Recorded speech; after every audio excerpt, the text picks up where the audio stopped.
नहीं, सरकार में देखिए मैं अपनी कोई भूमिका नहीं देखता, बट डेफिनेटली मैं चाहूंगा कि युवाओं को सम्मानजनक पोजीशनिंग मिले।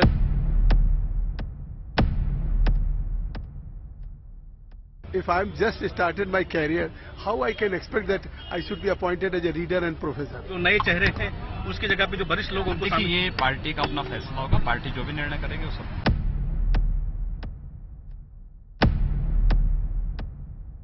मैं जो मिला दत्तात्रेय जी से और इंद्रेश जी से मिला। स्वयं सेवकों के साथ मिलना, चाहे पार्टी कार्यालय में हो चाहे यहाँ पर हो, लगातार चलता रहता है।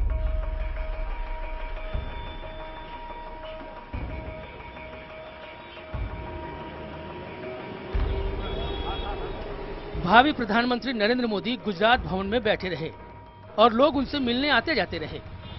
बीजेपी के वरिष्ठ नेता सुषमा स्वराज भी उनसे मिलने पहुंची। यहां आने से पहले वो राजनाथ सिंह के घर भी हो चुकी थी। सबसे व्यस्त अरुण जेटली और अमित शाह नजर आए। वो मोदी, राजनाथ और संघ के दफ्तर आते जाते रहे। तो देश का कौतूहल बढ़ता जा रहा है। आखिर कैसी होगी मोदी की कैबिनेट, किसको क्या जगह मिलेगी?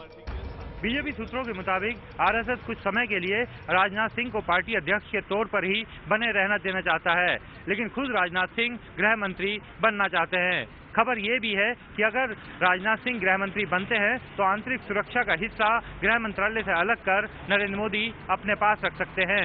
सूत्रों का मानना है कि सुषमा स्वराज को मानव संसाधन मंत्रालय दिया जा सकता है। जानकारी ये भी है कि अरुण शौरी को शायद देश का अगला वित्त मंत्री घोषित कर दिया जाए, लेकिन इस रेस में अरुण जेटली भी शामिल हैं।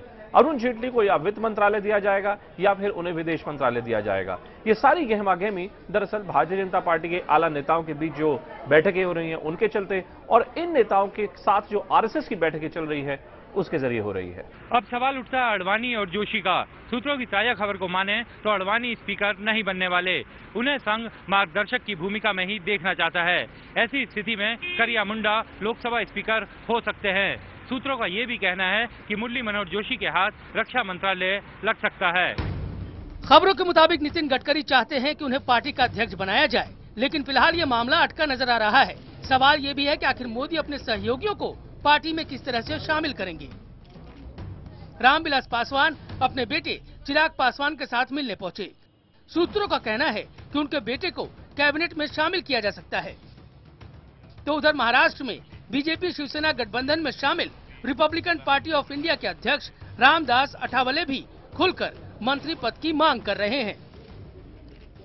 कई राज्यों में रिपब्लिकन पार्टी ने बीजेपी का समर्थन किया था, तो मुझे लगता है कि भाई अगर कैबिनेट मंत्री पद देंगे तो मतलब उसका फायदा बीजेपी को ही सबसे ज्यादा देश में हो सकता है।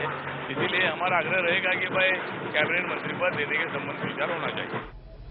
मंगलवार को बीजेपी संसद भवन के सेंट्रल हॉल में अपनी संसदीय दल की बैठक करेगी। उससे पहले तकरीबन मोदी के कैबिनेट पर फैसला हो चुका होगा। कल्याण सिंह इशारा कर रहे हैं कि 24 या 25 मई को मोदी शपथ ले सकते हैं। पूरे देश की निगाहें लगी हैं और कौन कौन मोदी के साथ शपथ लेने वाला है। क्या मोदी अपनी कैबिनेट में श्रीधरन जैसे कुछ चौंकाने वाले नाम भी शामिल करेंगे? Bureau report, IBN 7।